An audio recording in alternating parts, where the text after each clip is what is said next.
And Iran has threatened to strike US military bases across the region if nuclear negotiations this week, the head of the collapse. International Atomic Energy Agency said Iran had not been cooperating with the organization. Iran and its actions overnight launching a ballistic missile attack on air bases housing US forces in Iraq. The Pentagon says at least 2 sites were hit. Aatakihin namin at wawasakin ang lahat ng base militar ng US sa rehiyon sakaling bumagsak ang kasalukuyang negosasyon ukol sa programang nuklear. Ito ang babalang binitawan ng Iran laban sa Amerika bago ang ika-6 na round ng nuclear talks sa pagitan ng Iran at Amerika na layong muling buhayin ang kasunduan hinggil sa nuclear program ng Iran. Ayon sa ulat ng Reuters at Al Jazeera, pinapataas na ng Iran ang alert status ng kanilang missile units at drone division habang inilalapit naman ng Amerika ang kanilang carrier strike group sa Persian Gulf. Sa harap ng lumalalang tensyon at kabiguang muling buhayin ng nuclear deal, tila lumilinaw ang landas patungo sa panibagong digmaan sa gitnang silangan. Pero bakit nga ba biglang naging agresibo ang Iran? Ano ang tunay na dahilan sa likod ng banta nitong atakihin ang mga US bases? At paano tutugon ng Amerika sa ilalim ng pamumuno ni Donald Trump? Nito lang June 11, 2025, naglabas ng matinding babala ang Iran sa pamamagitan ni Defense Minister Aziz Nasser-Sadi. Ayon sa kanya, kapag nabigo ang usapan tungkol sa nuclear program ng Iran, handa silang bombahin ang mga base ng Amerika sa gitnang silangan. Ang pahayag na ito ay malinaw na mensahe ng galit at banta. Hindi na ito simpleng babala, ito ay parang senyales ng posibleng gyera. Sa banta na ito ng Iran, biglang bumagsak ang ekonomiya sa rehiyon. Ang stock market sa Dubai ay bumaba ng 2.3% habang sa Saudi Arabia ay 1.5% ang ibinaba. Ipinapakita nito kung gaano kasensitibo ang ekonomiya kapag mayroong pagbabanta ng digmaan. Kapag may tensyon sa politika, ang pera at negosyo ay unang naapektuhan. Isinagawa ang nuclear talk sa Oman, isang bansang kilala sa pagiging neutral at tagapamagitan.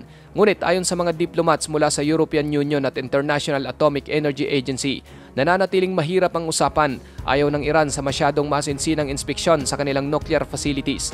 Ang panig naman ng Amerika ay hindi handang ibalik ang anumang uri ng relief kung walang buong transparency.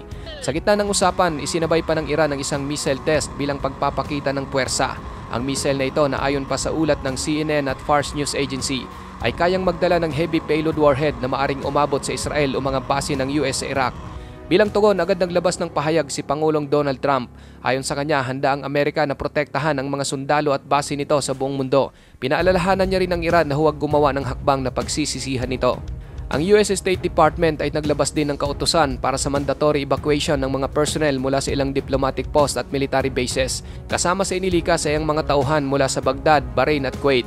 Hindi ito basta-basta simpleng hakbang ng US. Kasabay nito, nagpadala ang US Air Force ng B-2 stealth bombers at F-22 Raptors sa Diego Garcia, isang base militar sa Indian Ocean na sadyang ginagamit sa mga high-level strike operation.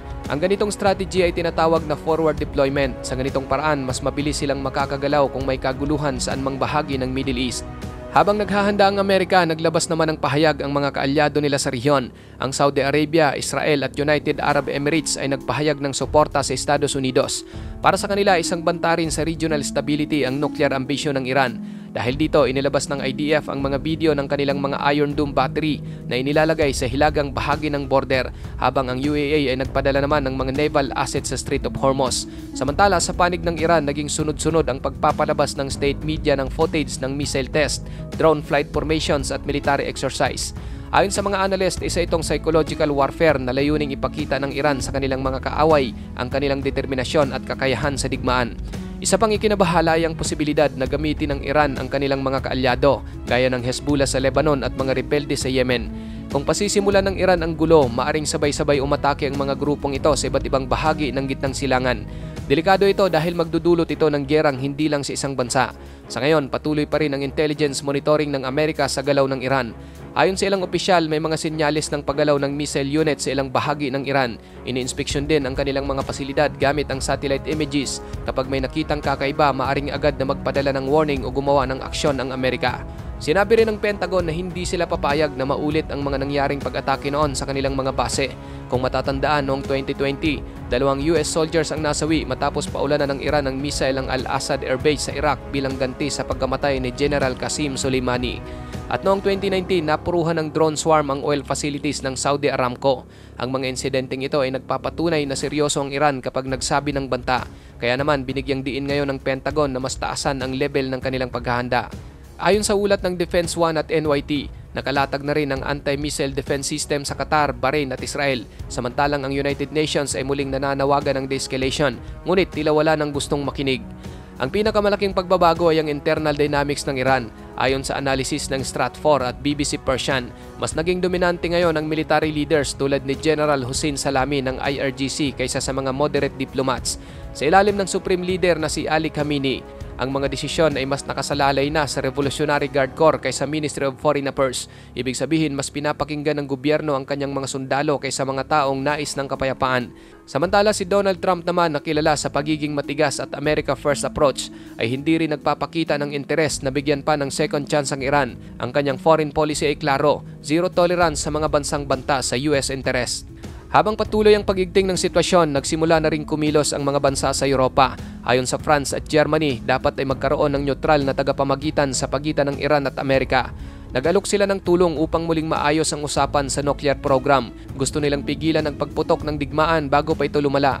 Ngunit hindi lahat ay naniniwala na epektibo pa ang dialogo. Ayon sa ilang eksperto, nasa punto na tayo kung saan ang parehong panig ay tila nawawala na ng tiwala sa isa't isa.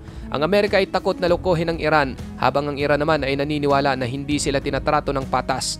Kapag ganito ang damdamin ng dalawang kampo, mahirap nang maibalik ang tiwala.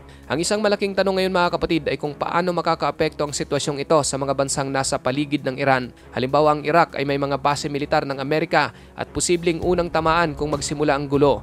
Pati ang Israel ay nakaalerto na dahil alam nilang sila rin ay target ng Iran kung sakaling magsimula ang labanan. Isa pang delikadong posibleng senaryo ay ang pagputok ng sabayang gulo sa maraming bansa. Halimbawa, kung umatake ang Iran sa mga base ng US sa Kuwait, sabay namang maglulunsad ng rocket attack ang Hezbollah sa Israel habang sumasalakay din ang Houthi sa Saudi Arabia. Kapag nangyari ito, malaki ang posibilidad na kumalat ang digmaan sa buong rehiyon. Ngayon mga kapatid, sa gitna ng lahat ng ito, ang tanong ng marami, talaga bang may kakayahan ng Iran na labanan ng Amerika? Ayon sa isang ulat, bagamat malakas ang military ng Iran at bihasa ang mga ito sa asymmetric warfare o digmaang hindi pantay tulad ng paggamit ng drone, cyber attacks at proxy groups, ngunit malayo pa rin ito sa teknolohiya at firepower ng US.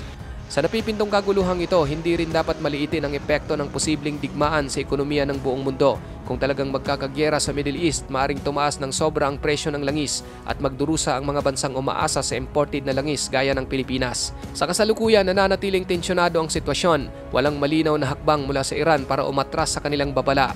Sa Amerika naman, patuloy ang pagpapakita ng lakas at pagdepensa sa mga base nito. Ang mundo ngayon ay tila naghihintay na lang kung sino ang unang kikilos at kapag may unang umatake, mahirap nang pigilan ang pagsabog ng digmaan.